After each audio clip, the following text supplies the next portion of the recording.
Bonjour à tous, QG Qualité, c'est le podcast où les professionnels de la qualité logicielle nous racontent leurs histoires, leurs expériences et leurs parcours. Je m'appelle Romuald Lenormand, je suis votre hôte pour ce nouveau numéro. Si vous êtes expert, débutant ou simplement curieux, l'objectif est de vous partager tous les aspects des métiers de la qualité. Cet épisode vous plaît? Alors abonnez-vous pour ne pas rater les prochains et partagez-le autour de vous pour nous aider à grandir.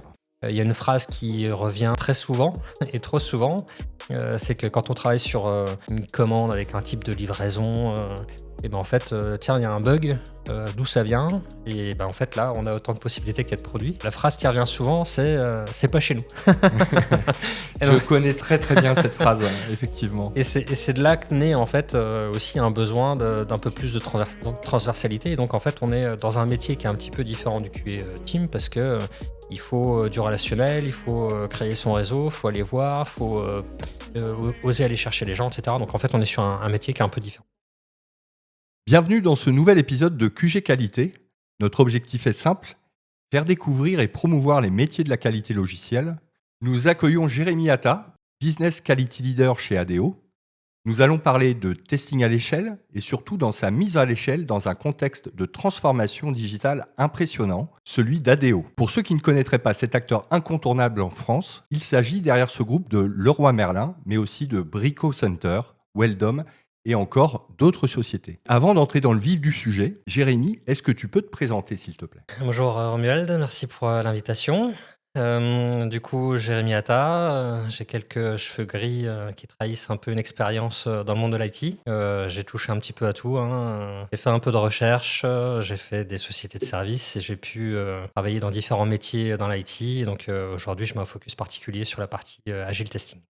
D'accord. Effectivement, je confirme, j'ai fait un petit peu mes recherches. Tu as eu 1000 vies dans la tech. Tu as été développeur, ensuite architecte. Tu as fait le switch vers l'agilité, tu as été coach. Aujourd'hui, tu es dans la qualité agile, donc business quality lead. Tu maîtrises donc aussi bien les aspects techniques avec le craftsmanship, le cadre organisationnel avec l'agilité, mais aussi des techniques de test assez poussées. Et tu es arrivé chez ADO, une société où l'on pratique l'agilité à l'échelle. Et donc, comment y as-tu abordé le testing? Je pense qu'il y a un mindset qui est vraiment le mindset agile.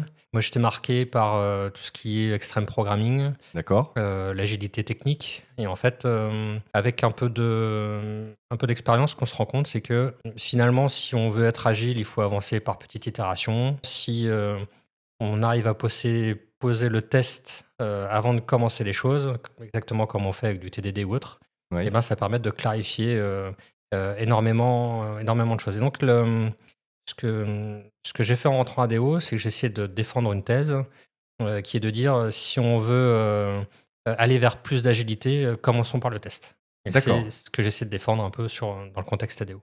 Ouais, lors de nos échanges pour préparer cet épisode, le contexte de départ, il n'est pas dingue côté qualité.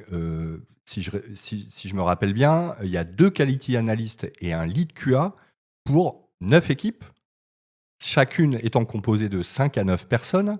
On peut dire en résumé qu'il y avait très peu de testing. Comment ils assuraient la qualité à ce niveau-là? Alors du coup, ils étaient 3, mais ils ont quand même abattu un sacré boulot, hein. Donc ils étaient en proximité des équipes, ils arrivaient en fin de chaîne pour faire pour tout ce qui était validation. D'accord. Ils ont essayé d'ancrer quelques pratiques autour du test automatisé avec Postman, par exemple. Ok. Mais effectivement, on était plus sur un test qui arrive en fin de chaîne et en fait, on subissait un peu les itérations. Donc c'était poussif à cause de l'aspect systémique, on va dire. Ouais. Et tu me disais, tu avais résumé ça avec un peu, c'était en mode pompier, quoi. Oui, parce que à 3 et en fait face à 9 équipes, en fait, on peut pas traiter tous les sujets. Non. Et donc même si on inculque la qualité auprès des équipes, en fait, il y a quand même un gros chantier à accomplir. Donc il y avait pas mal de délégations aux équipes et en fait, on peut pas pousser comme on peut le faire avec un QA dans la team. Ouais, tout à fait. Cela alors que le contexte technique, il est très avancé. On parle de développeurs qui codent sur les dernières versions de leur langage, sur des frameworks modernes. C'était bien les tests unitaires qui assuraient la qualité? Oui, donc moi, c'est une des grandes surprises quand je suis arrivé sur le domaine sales, c'est qu'il y avait vraiment une maturité technique des équipes. Le challenge, il n'était pas de ramener la qualité technique. En D'accord. fait, il se situait un petit peu à notre niveau. Mais effectivement, C'était déjà présent, quoi. C'était déjà présent, voilà. En fait, on a du Postman automatisé, on avait certaines équipes, en fait, qui faisaient du behavior driven development, donc Oui, qui était vraiment bien câblé et en fait, vraiment le niveau de qualité vraiment m'a surpris. Je m'attendais pas à ça, en arrivant, donc c'est une très bonne surprise. Donc du coup, les combats, en fait, ils sont situés, à un niveau un peu différent. c'est ça. Et dans ce contexte, tu as proposé de passer au shift left, dont le principe est de tester au plus tôt. Pourquoi ce choix et comment ça s'est traduit concrètement? Tester au plus tôt, hein, le shift left, hein, c'est, ni plus ni moins que la montée à l'échelle, on va dire, de techniques d'extreme programming ou d'agilité, hein. On vient, finalement changer la philosophie autour du test Oui, et on vient utiliser le test pour clarifier, ce qui est à faire, le besoin, le besoin, notamment. Oui. voilà, plutôt que de valider ce qui devait être fait. Ouais, On a un vrai changement d'état d'esprit et surtout, en fait, on a un impact de la qualité qui va, changer parce qu'elle va intervenir, en fait, à tous les niveaux. Depuis, en fait, la définition des besoins, la création, des épiques, des backlogs, des US et cetera. On a une qualité aussi au quotidien dans les sprints d'équipe, hein, parce qu'on va avoir un QA sur lequel s'appuyer, en cours de sprint et en fait, on aura les validations, aussi, de sprint à avec les chaque QA et cetera. cycle de développement, quoi. Voilà, tout à fait. À partir de ce moment-là, tu as voulu intégrer des QA dans chaque équipe, mais ce que tu as fait, tu l'as pas fait, d'un coup, tu l'as fait de manière progressive. Est-ce Ouais, que tu peux ouais. m'expliquer? Déjà, ce qui est important, c'est qu'il y a eu un vrai support, un vrai sponsorship en fait, des domain leaders et cetera, des product D'accord. leaders et en fait, quand, on a discuté, dans le cadre de la mission, en fait, moi j'avais cette vision de la qualité et en fait, ils ont été vraiment le support, pour pouvoir le faire. Du coup, il y a eu une première étape qui a consisté à expliquer, ce que c'est que le shift left, à expliquer, c'est quoi la vocation d'un QA agile dans une équipe. Donc il y a eu, toute cette partie, pédagogie et en fait, pour intégrer un premier QA dans une équipe, Oui. finalement, ça a pris, presque 6 mois. Ah oui, En fait, il y avait pas mal de freins sur le sujet et cetera et c'est normal parce que, finalement les gens, n'avaient pas pu, connaître ce que c'était qu'un, QA agile dans une équipe, quoi. c'était un changement et comme d'habitude, il y a un peu de résistance, quoi. Ouais, c'est ça. Ouais. Donc l'idée, en fait, c'était de travailler sur un premier succès et D'accord. en fait, pour finalement convaincre, une équipe et après travailler un peu en effet, cocher sur le sujet, quoi. OK et donc tu me dis que tu as mis, 6 mois et combien de temps as-tu mis pour mettre un QA dans chaque équipe? Alors du coup, aujourd'hui, en fait, on n'a pas des QA dans chaque équipe, en fait, ça aurait été la vision. Après, ce que je disais, c'est qu'il y avait des niveaux de maturité qui étaient différents, en fonction des équipes. Donc par D'accord. exemple, des équipes qui font du BDD, en fait, on n'est pas venu, mettre un QA dans l'équipe. Des gens qui étaient, pas mal automatisés avec Postman, en fait, on n'est pas venu mettre, forcément de QA dans l'équipe. Après, l'idée, c'est de se dire, l'agile testing, c'est aussi un mindset. Donc, comme on pourrait parler, par exemple, d'Ops ou autre, hein, pendant un temps, il y avait des gens qui étaient, un représentant Ops, pour un domaine ou une équipe et puis finalement, c'est venu, s'infuser, dans les équipes et ben, l'idée, c'était de faire pareil pour la QA. L'agile testing, en fait, c'est un rôle de l'équipe Oui, et en fait, pour mener l'équipe un peu sur le rail, en fait, on va le personnaliser avec quelqu'un. d'accord. Donc, du coup, c'est ce qu'on a fait. On a fait une première équipe, une deuxième, et cetera et donc je sais pas s'il a fallu, ouais, 6 mois de plus, 6 mois, un an, en fait, pour faire un peu le staffing des différentes équipes sur le sujet. C'est ça, tu m'as dit à peu près 1 an et demi, hein? Ouais, bah, c'est O ça, c'est le temps de aussi de trouver les bonnes personnes, hein, parce que, si on remet ça, hein, ça fait 2 ans et demi maintenant, 3 ans.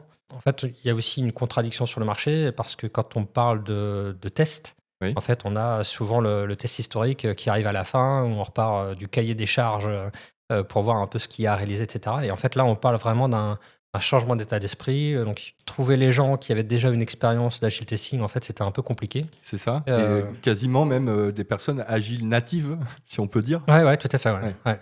Donc OK. ça, c'était un challenge aussi, donc c'est pour ça qu'on n'a pas pu faire ça en 5 minutes et après, ce qui se passe aussi, c'est il faut concilier, et ben, aussi le budget et cetera, donc Ouais, on a fait les choses, petit à petit et en fait, on a fait aussi les choses parce que, ça marchait, on a eu le sponsorship, pour le faire. OK et comment les développeurs et les PO ont-ils réagi à ce nouveau modèle?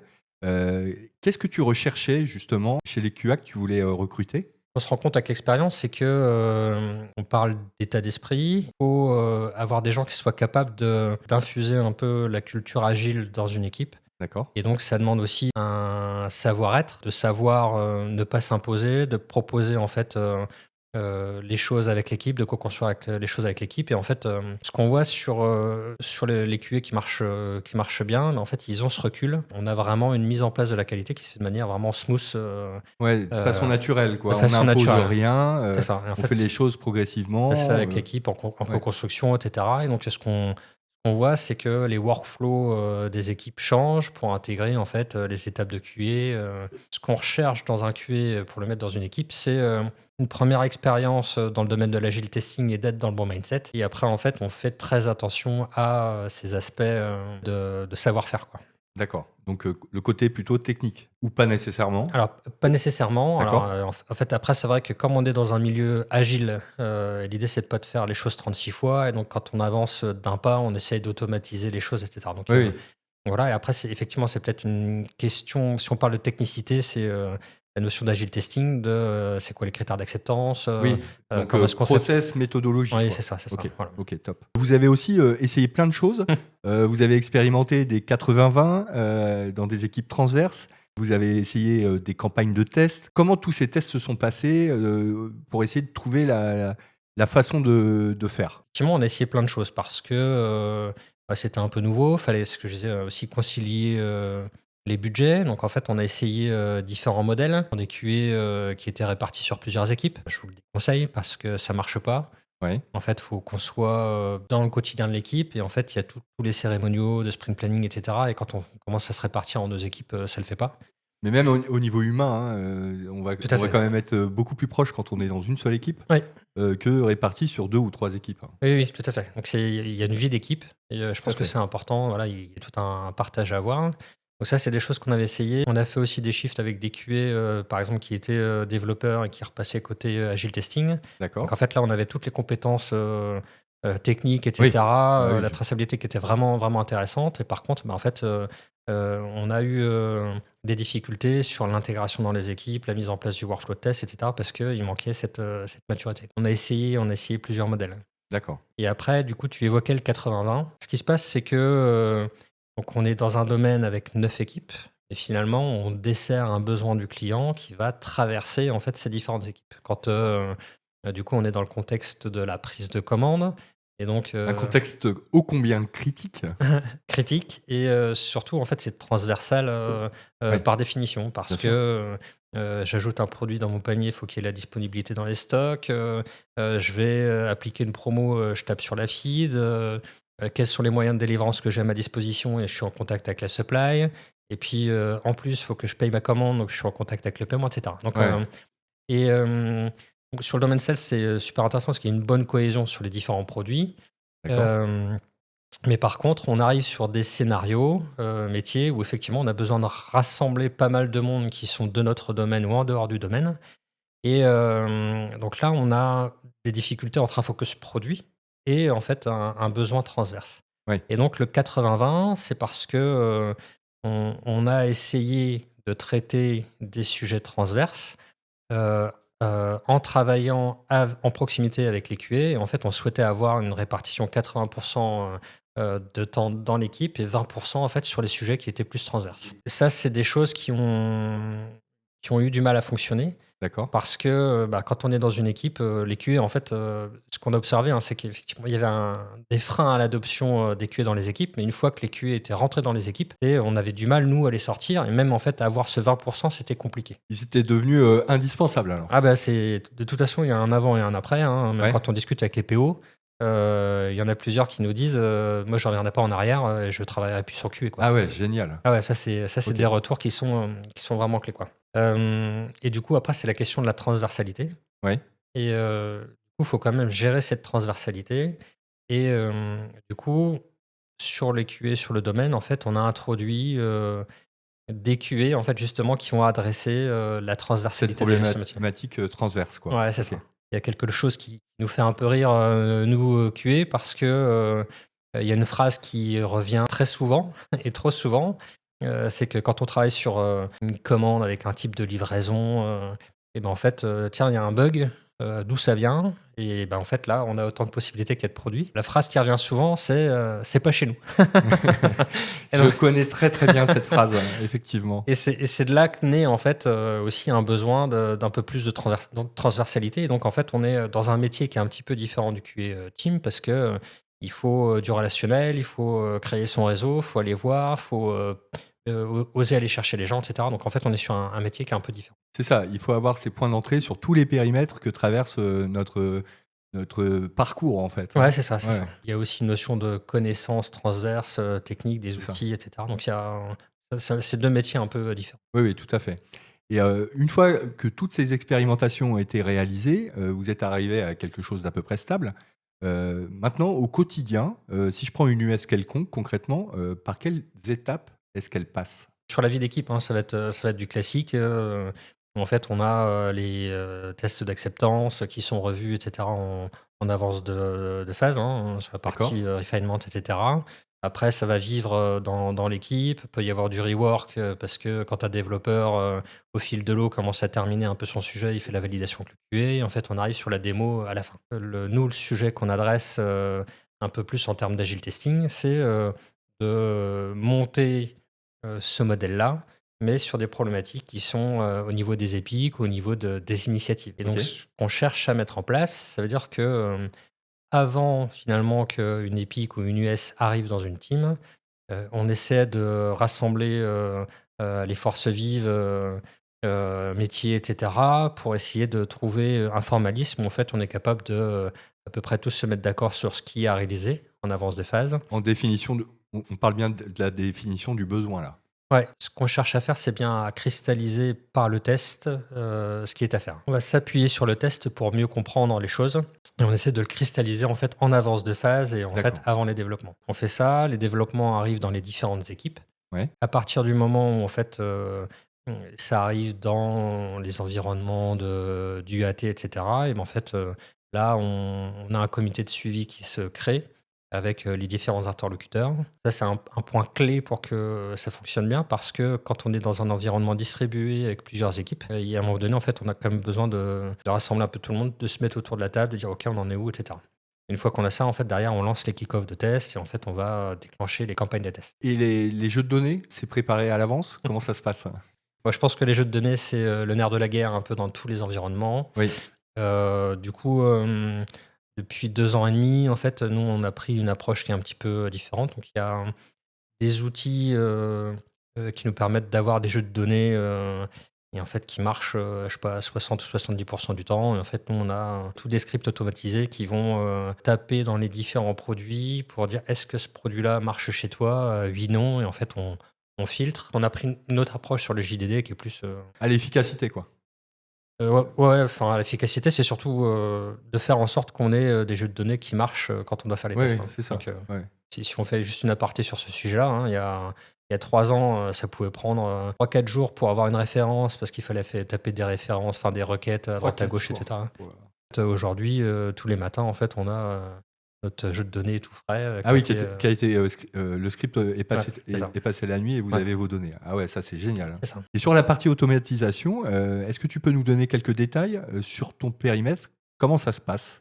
Donc la logique, c'est, on a toujours 2 niveaux. La première, c'est la logique dans l'équipe. D'accord? Donc, là, l'équipe, c'est pas mal de JUnit. Il y en a certains qui font un peu de tests automatisés d'IHM et cetera. Du coup, quel langage, quel framework, quel outil? Dans les équipes, c'était un peu varié. Après, là, ce qui se démarque, hein, c'est, Playwright, mais il y a eu des tests qui ont déjà été faits sur un peu de Cypress, par exemple. Après, D'accord? on a pas mal de JUnit et cetera, des tests automatisés avec Postman. D'un point de vue domaine et d'un point de vue plateforme, on a pris le virage de Playwright et donc du coup, ça, c'est l'orientation. Pourquoi Playwright? Parce qu'on était sur Cerberus avant et D'accord? il y avait certaines limitations. Dans l'écosystème dans lequel on a besoin effectivement de valider des scénarios, via les IHM, Oui? mais on a, aussi besoin de taper sur des API, on a aussi besoin de, déclencher, des appels Kafka et cetera et Oui, donc donc aller, écouter les events, des choses comme ça ouais, voilà et et est-ce donc que c'est faire, Playwright, ben, en fait, de mieux en mieux, en fait? ouais, mais en fait, comme on tire, en fait, tout l'écosystème, enfin, TypeScript, du coup, ben, on peut faire un peu tout ce qu'on veut, quoi D'accord. et donc, coup, nous, on organise un peu 2 grands domaines, effectivement le test IHM et après, le déclenchement de commandes, de manière automatique avec, en fait, via API et cetera. Très bien. Tu prêches un convaincu. Je suis moi-même formateur sur Playwright et c'est vraiment un outil très très puissant et très rapide, facile à mettre en place. Enfin, tous ceux qui se demandent comment automatiser des IHM, je vous le conseille. Et vous avez, comme dans toutes les équipes IT, hein, des dépendances les unes avec les autres. Comment travailler dans ces conditions-là avec ce que tu as voulu mettre en place? Est-ce qu'il y a eu des freins, des difficultés? Est-ce que tu te souviens, je ne sais pas, d'anecdotes? Du coup, sur le, la Sur les difficulté. dépendances Ouais, en fait, du coup, c'est, donc on est dans un écosystème en microservices. ouais, On a des approches, testing, en fait, le end-to-end, pour moi, c'est pas la vérité. En fait, on doit, mettre en place, des pratiques différentes comme le contract testing et cetera. Donc, d'accord. il y a eu, quelques expérimentations sur le sujet. Là, en fait, il y a, une orientation sur la plateforme, dire de pouvoir, développer une notion de mock plateforme. Mhm. Ça veut dire quoi? Ça veut dire que, c'est, le step pour aller vers du contract testing, dans le sens où les équipes peuvent utiliser des mocks, mais qui sont développés par les produits, qui sont concernés. C'est-à-dire qu'en en fait, on se repose pas sur une vision d'un produit qu'on connaît pas. C'est les gens de leur produit, en fait, qui proposent des mocks. D'accord. C'est l'approche qui C'est l'orientation que vous prenez, quoi. c'est l'orientation qui est prise. Et maintenant, les QA, ils sont calés sur le cycle de développement. Est-ce que tu peux nous expliquer comment ça se passe, ça? Par rapport à avant, j'entends, hein. On a deux strates, hein, donc on a la qualité qui est, dans la team. Ouais. Donc ça, du coup, c'est pas vraiment le sujet parce qu'en fait, pour traiter ça, on a les QA d'équipe et cetera. Mhm. La question, c'était comment est-ce qu'on traite la QA d'un point de vue transverse? Et donc, D'accord. ce qu'on a fait, c'est que, on a un process finalement qui est, calé sur le cycle de développement des épiques. Ouais. Du coup, à partir du moment où une épique arrive en en fin de cadrage et juste avant les développements, en fait, nous, c'est un événement. Donc c'est un événement du cycle de développement qui va nous intéresser et OK. sur lequel, en fait, on va déclencher, nous, des workshops de test pour définir, en fait, déjà la grande maille de, qu'est-ce qu'on va pouvoir tester. C'est là où on remet un peu les équipes autour de la table pour bien comprendre les choses et cetera. Si je résume, on a mis en place, les QA, dans plusieurs équipes. On a mis en place aussi un peu de transverse et au bout de quelques mois, cela s'est traduit par une adoption, tu me disais, hein, de l'équipe sales et la bonne nouvelle, c'est que d'autres équipes ont voulu adopter la méthodologie. C'était ton idée au départ? Pas spécialement non, en fait, du coup c'était, pour moi c'était quand même, un beau succès, Ah oui? Oui, de tu se confirmes? dire que, le modèle fonctionne. Il y a une autre perception de la qualité. Je disais, hein, tout à l'heure, les PO qui sont convaincus et cetera. Il y avait un besoin sur le domaine du paiement. D'accord. Du coup, ils m'ont demandé, de mettre en place ce que j'avais pu mettre en place côté sales, côté paiement. Donc tu as fait des émules, quoi? Ah bah, écoute, j'en ai l'impression, donc après c'est surtout, grâce à l'équipe, hein, Ouais, voilà, ça, en c'est fait, quelque part, ils ont prouvé que ça fonctionne. oui, c'est ça, c'est ce que je leur disais, je leur dis, je les remercie, hein, il y a pas de réussite sans l'équipe, donc c'est Absolument. grâce à eux aussi qu'on a montré, la bonne voie, la façon de faire et cetera, et donc effectivement, du coup, maintenant on travaille sur le domaine du paiement pour, introduire, l'agile testing, comme on a pu le faire côté sales. Génial. Donc le résultat de tous ces essais, si j'ai bien compris, c'est que chez ADO, on est convaincu par l'agile testing? Il y a 2 des plus gros domaines qui sont, sur la voie et de toute façon, de manière générale, même avec, nos copains de la supply chain ou des autres domaines, on voit bien que c'est la façon de traiter, les sujets, ouais. Donc, je pense que l'état d'esprit est vraiment là. Et maintenant, si j'ai bien compris, votre sujet en cours, c'est l'automatisation pour réaliser, si vous pouvez, sur certains sujets, des tests end-to-end transverses. Ça veut dire qu'on pourra traverser plusieurs domaines métiers avec un test. Donc, tu me parlais tout à l'heure de Playwright. Et ce choix, il a été fait par rapport au dev, par rapport au QE. Comment ça s'est joué? En fait, on parlait de l'appropriation, aussi, l'agile testing côté paiement. Donc en Ouais. fait, ce qu'il faut voir, en fait, avant de parler de l'automatisation, c'est le principe d'organisation qu'on a mis en place. Parce que, sur le domaine sales, effectivement, pour, traiter, la transversalité, on était en mesure de faire du pilotage de recettes Mhm. transverses, de l'exécution de recettes transverses. avec un métier un peu particulier, on met pas mal de monde dans la boucle, et cetera. Et après, en fait, il y avait, la vocation de faire, de l'automatisation. C'était un peu spécifique aux personnes qui étaient sur le domaine sales et donc quand on a fait la montée à l'échelle, il a fallu qu'on retrouve, ces 3 compétences, sur les 2 domaines. La difficulté, c'est que, ça reposait surtout sur la capacité des personnes à faire les trois choses en même temps. Oui, oui, tout Et à donc fait. en fait, on a abouti aujourd'hui sur un modèle, sur chacun des domaines, en fait, on a un binôme, du coup, qui vont se partager les 3 compétences.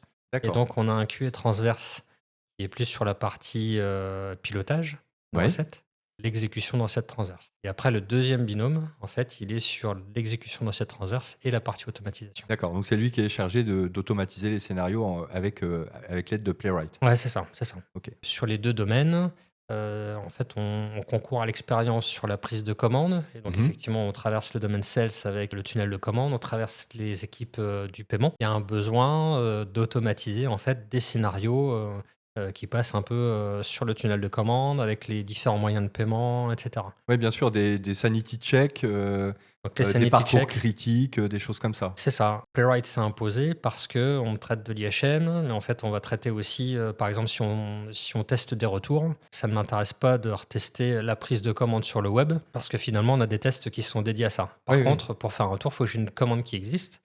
Et donc, on avait besoin de déclencher des commandes via API ou avec des interactions avec Kafka, etc. Donc, en fait, D'accord.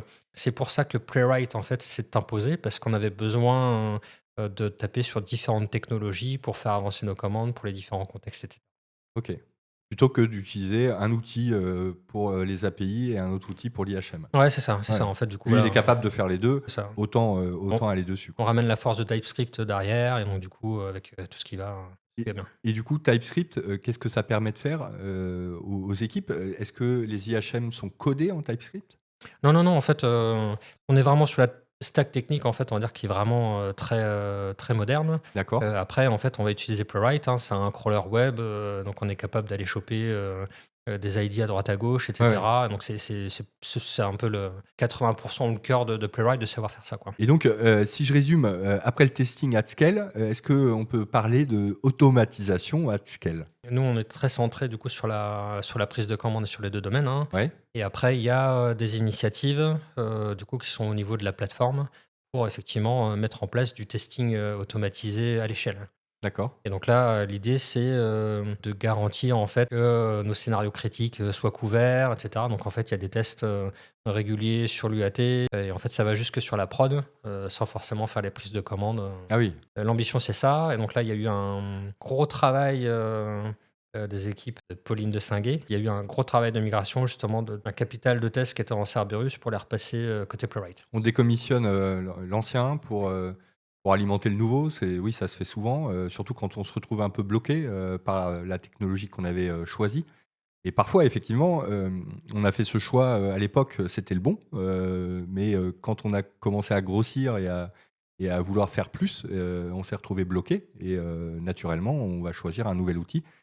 Et il y a quand même un gros boulot derrière pour faire coexister les deux outils, le temps que le nouveau ait récupéré tout le patrimoine. Ouais, du coup, il y a eu un beau travail de biseau qui a été fait par les équipes, et en fait, il a fallu, faire la migration et arriver à un moment donné où en fait, effectivement, on est capable d'avoir des tests Playwright qui tournent de manière quotidienne. Au-delà de l'exécution, de la fabrication, des tests Oui, et ben effectivement, il y a la surveillance de, un test qui pète, c'est quoi? Comment ça se passe? Qu'est-ce qu'il faut faire? Donc en fait, il y a aussi tout un travail d'animation, autour, post-exécution, qui doit être mis en place. et côté maintenance, est-ce que vous avez des soucis? Est-ce que ça vous arrive d'avoir des tests flaky, par exemple, côté avec Playwright, justement?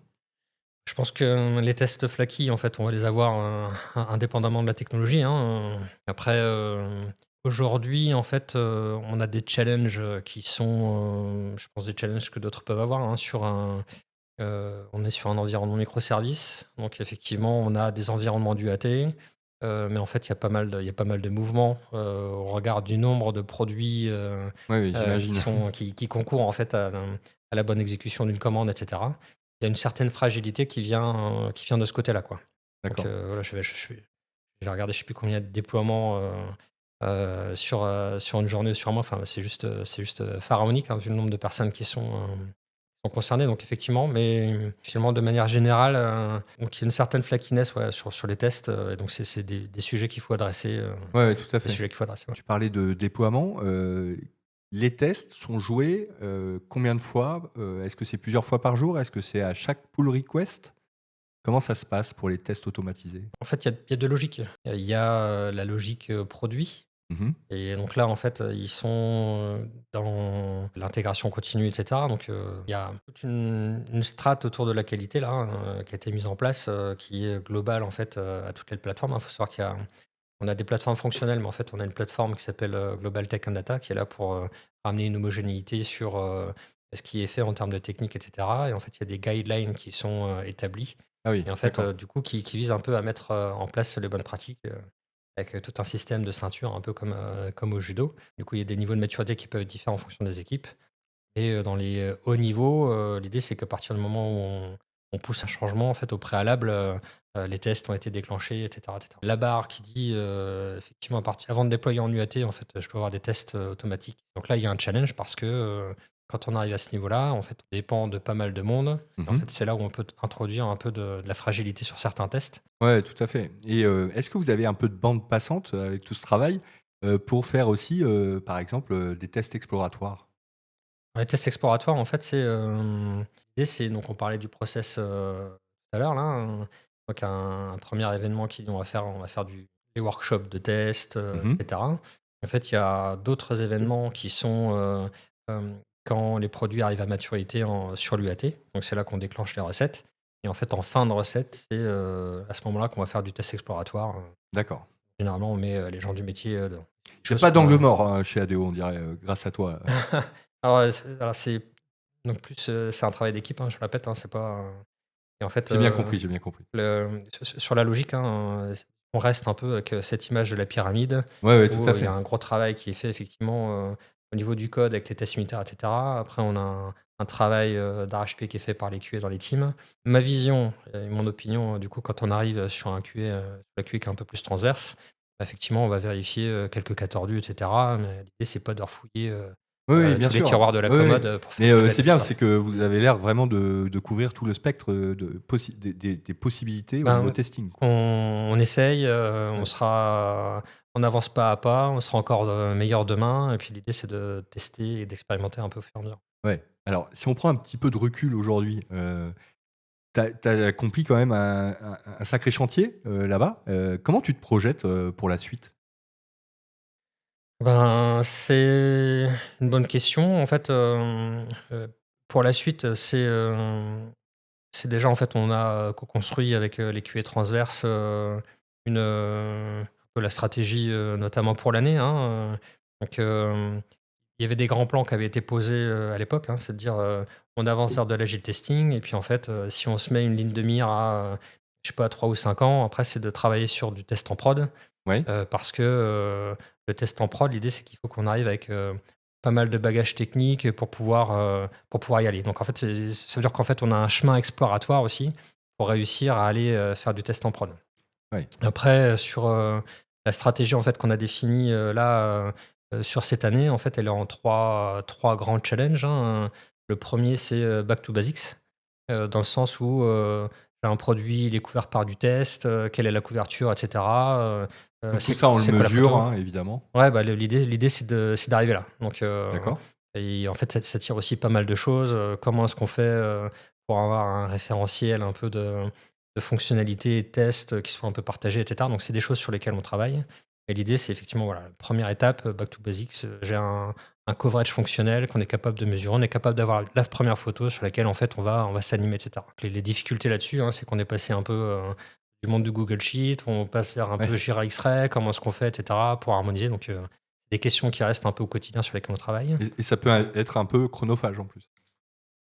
C'est pour ça, en fait, il faut trouver le bon niveau de pragmatisme, comment on le fait, hein. C'est pareil sur les sujets d'automatisation, Mmh mh. on a fait quelques choix là dernièrement.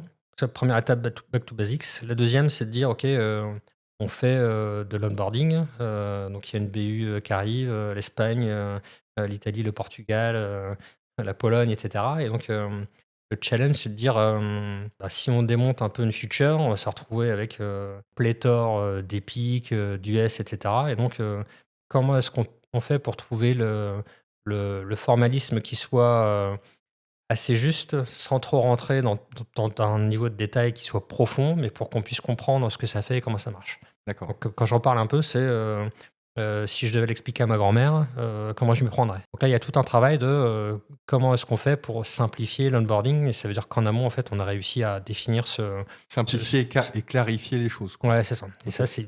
ça, du coup, c'est pas forcément évident, quoi et du coup, le troisième volet, Oui. la stratégie, c'est de dire: «OK, on adopte, en fait, des pratiques de test modernes», dans le sens, agile testing à fond la caisse. Quand j'en parle, en fait, je prends, l'image un peu du changement là, c'est, un livre de Kotter sur le Kotter, je sais pas comment ça se prononce là, en fait, qui explique un peu le changement, en 8 étapes et le parallèle avec une colonie de manchots D'accord. face au réchauffement climatique et ils n'ont pas d'autre choix en fait que, de sortir un peu, de leur zone de confort, d'explorer et pour aller sur d'autres horizons. Nous, c'est pas le réchauffement climatique, qu'on se prend sur la tribu, mais c'est, une explosion en termes de microservices et autres. Oui. On doit, avancer, rapidement et cetera et donc, Une transformation digitale voilà, extraordinaire, ouais. c'est ça et Ouais. donc du coup, par rapport à ça, en fait, il faut qu'on change nos pratiques, il faut qu'on s'adapte et cetera et donc, c'est vraiment ça. Il faut qu'on sorte un peu du cadre et qu'on prenne d'autres stratégies qui soient un peu plus adaptées, quoi.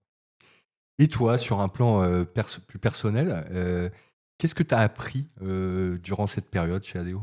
Bah, il y a plein de choses, hein. Je pense que, au-delà de tout ça, il y a quand même, une aventure humaine. Oui, En fait, on peut arriver avec les plus gros plans et en fait, après on fait les choses et on construit les choses avec les gens.